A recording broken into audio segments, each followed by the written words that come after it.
Hello everybody and welcome to my podcast Stories by Light. Here we are talking about nature, wildlife and landscape photography. I'm Vios Vitos, I'm a professional photographer in Greece and today I want to talk to you about one of my favorite places in Greece and maybe in the whole world. We will talk about Lake Kerkini, specific about Lake Kerkini. There I'm organizing a workshop for photographers, a workshop in the winter for wildlife photography, shooting Dalmatian pelicans, flamingos, and the landscapes of the lake. And of course, you can participate in my workshop. I will be glad to have you as a guest, but if you want to come alone, then I will give you some info so you can find Lake Kerkini easier and you can have a nice experience. Let's start with some historical facts about Lake Kerkini. Kerkini was created in 1932 when a dam was constructed in Lithotopos, a village that in English means the place with stones. The dam trapped the water that was coming from the river Strimonas. It's a very long river, about 400 kilometers, that starts in Bulgaria and ends in Aegean Sea near Amphipoli, which is a place close to the city of Kavala. In 1982, the old dam gave its place to a new dam that was created and it's the one that we see today. With that dam, the lake got bigger and it could trap more water. The extraordinary thing with Kerkini is that it is a man-made lake. They created to help the farmers have water for the fields, but eventually it has become a very important place for birds and wildlife. It's protected by the Convention of Ramsar and it's part of the Natura 2000 network. The area around the lake is considered a national park for Greece and of course the authorities control everything that is happening there. Although this is a podcast, I will talk about the surroundings of the lake. In the southeast part of the lake we have Lithotopos. Lithotopos with a dam. There you can find a lot of pelicans and cormorants to shoot. Okay, and there are two routes that you can take to go around the lake. The left route will take you on the west side of the lake until village Kerkini. And of course, if you continue, we will go to the road that it will take you to the north side of the lake. If you take the right road from Lithotopos, you will go on the east side of the lake. And on the east side, we have a lot of villages, a lot of fields of farmers. I don't believe it's the most appealing side of the lake. The west side is very interesting. It has a lot of landscapes and it's very beautiful and you can find a lot of images. In the north side, we have some villages that you can have a great view of the lake, like Akritochori, or you can go to Mandraki, which is in the north, and find the road that leads to the shore of the lake. In the north, we also have Beles, which is a big mountain, 2,000 meters tall and 60 kilometers long. It's the border between Greece and Bulgaria. The part that we see from the lake is Greek and the other part is Bulgarian. Beles is a very nice background for our images.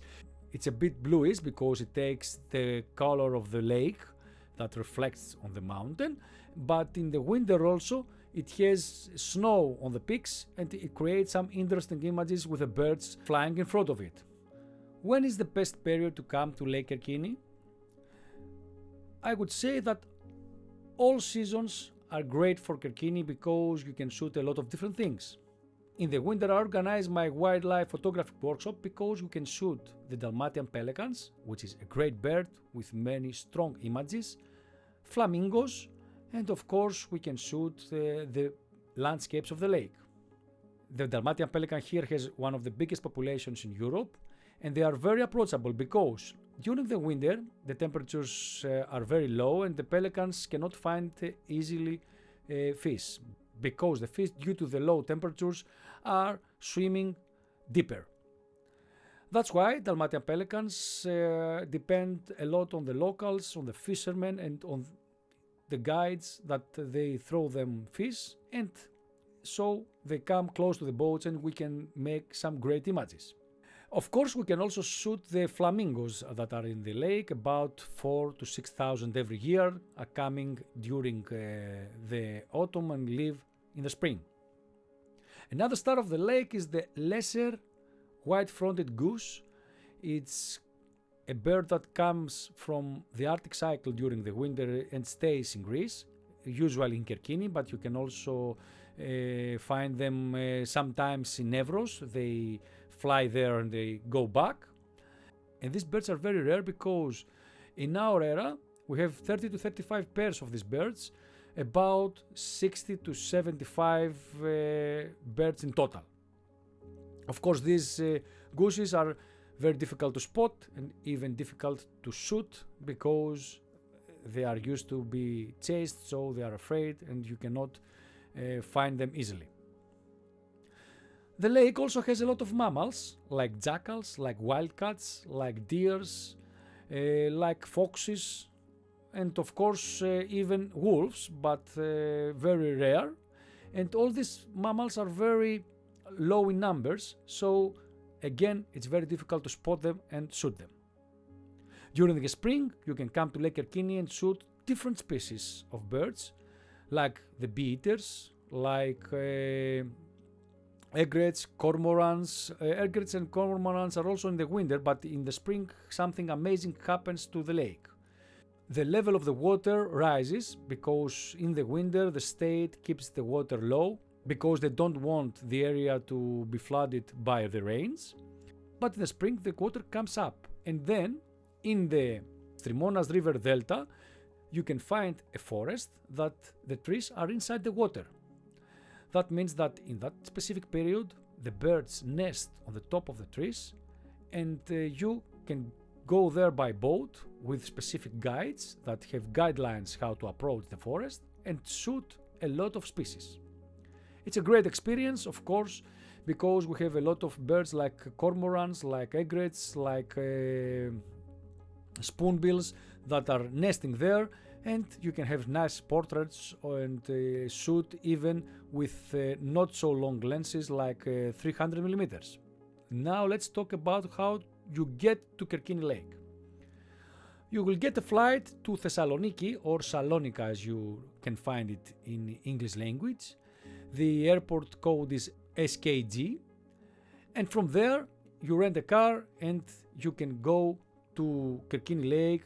The first village where the dam is, Lithotopos, is about 1 hour and 20 minutes, and the Kerkini village is about 1 hour 40 minutes or about 2 hours, depends on how you drive. The petrol diesel in Greece is very expensive, have that in mind, about 180 to 2 euros at the moment we are talking about that I'm making this episode. Where can you stay in Lake Kerkini? Of course, in small hotels. Around the lake, in the villages, there are a lot of hotels, like in Kerkini village, in Akritochori, in Chrysochorafa. The price of a single room is about 60 to 80 euros with breakfast, and of course you can find a lot of taverns and restaurants around the lake, in the villages again, with the price of lunch or dinner to be about 15 to 20 euros per person. Lastly, I will talk about the boats. One boat, if you want to hire it, it's about 150 to 200 euros, depends on the boat, depends on the boatman, on the business that is running that specific tour. That price is for about 2 hours of being inside the lake and shooting birds. Around the lake, the state has counted about 300 species of bird. Of course, what you can find changes with the period that you will go. If you want any information about the species that you can find it on my blog, on my first post in my blog, which is about Kerkini in the category places. That's all about this episode about Kerkini. Don't be afraid to ask me anything you'd like in my social media, Facebook, Instagram, YouTube, TikTok, or in the page of the podcast in my website. You can find a way to send me a voice message. I will try to answer you as soon as possible. Thank you for listening, and don't forget, the best way to be better in photography and videography is to practice. See you out there. Bye bye.